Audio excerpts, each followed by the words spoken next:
Our next speaker has been a member, as he's mentioned, for 6 months, and in that short time, he has accomplished a lot. He's really progressed and developed in phenomenal ways. Really one of the better speakers of our club, and is our current treasurer. I'd like to welcome Bob Wagner.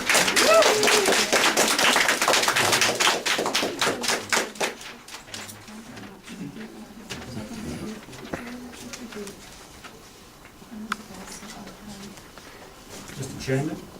Point of order before you begin, we don't want to interrupt you. Do we have the timer all sorted out at the back there? Let me see. Yeah, it should be through the walls. The timing for Bob's speech today, I believe, is 5 to 7 5 to minutes. 7 minutes. The green, 5, 6, 7. the green light at 5, the yellow at 6, and the red at 7? Mm-hmm. Thank you. Does that mean my speech is half over now? That's right. No. You're hard on me. Mr. Chairman, fellow Toastmasters, welcome guests, and all those who are still trying to figure out how to get here. Before I get into the main heart of my speech, what I'd like to do is to make sure and confirm our respective roles and that we live up to our respective roles. You have a job to do, you have an obligation, I have a job to do, I have an obligation. Now my job is to speak, and yours is to listen. Now, there's only one thing that I ask, please. If you decide to quit your job before I quit mine, kindly signify this by leaving the room, putting your hand up saying you've had enough, whichever way turns you on. My speech today is called The Tones of My Voice. And today's talk, which is number 6 in our manual, focuses on vocal variety.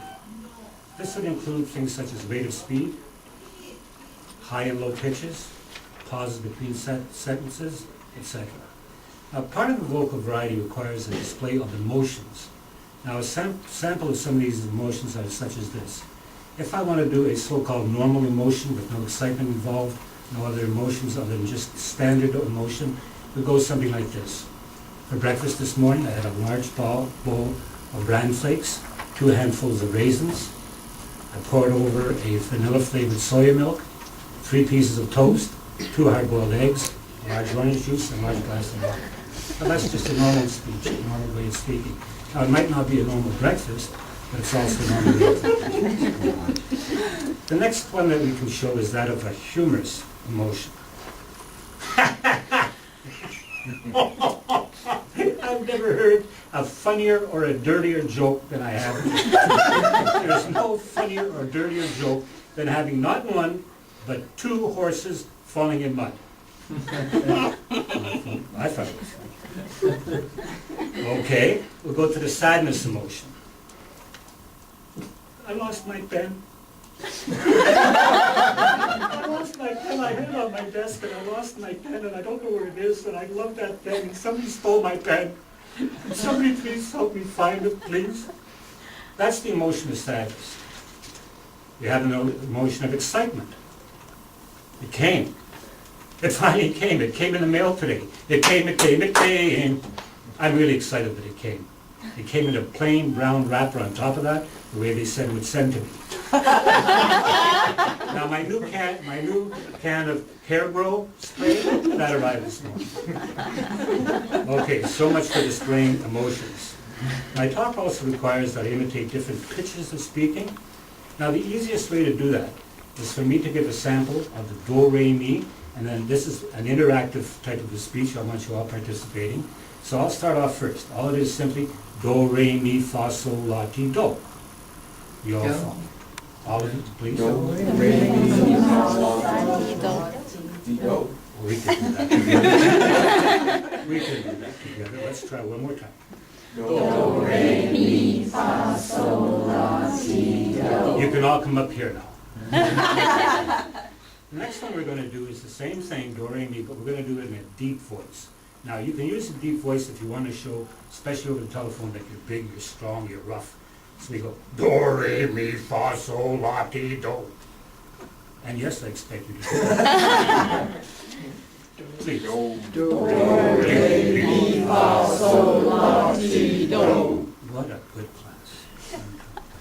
Now this is the one. We have to go to a high pitch. Do, re, mi, fa, sol, la, ti, do.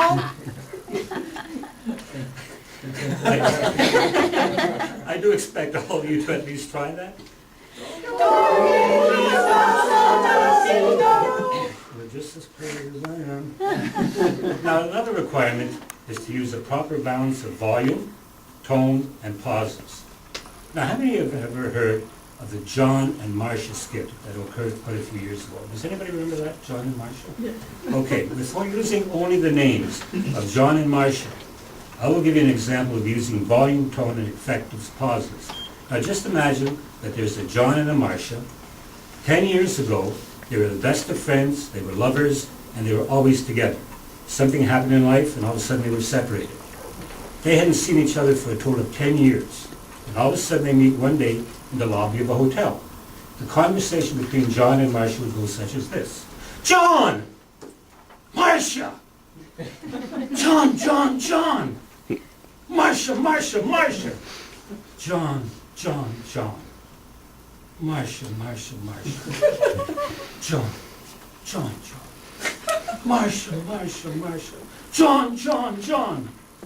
By now I think you get the message. As you can see how pauses and tones can be used for your delivery. Our voices are actually the link between us and our listeners. It is the primary medium for conveying our message. And so what kind of voices do we here at Toastmaster have? First of all, is it pleasant? Is it natural? How about forceful and expressive? Is it easily heard? If that is the case, we will all develop a voice that enhances our words and attract listeners' attention. Thank you and good luck.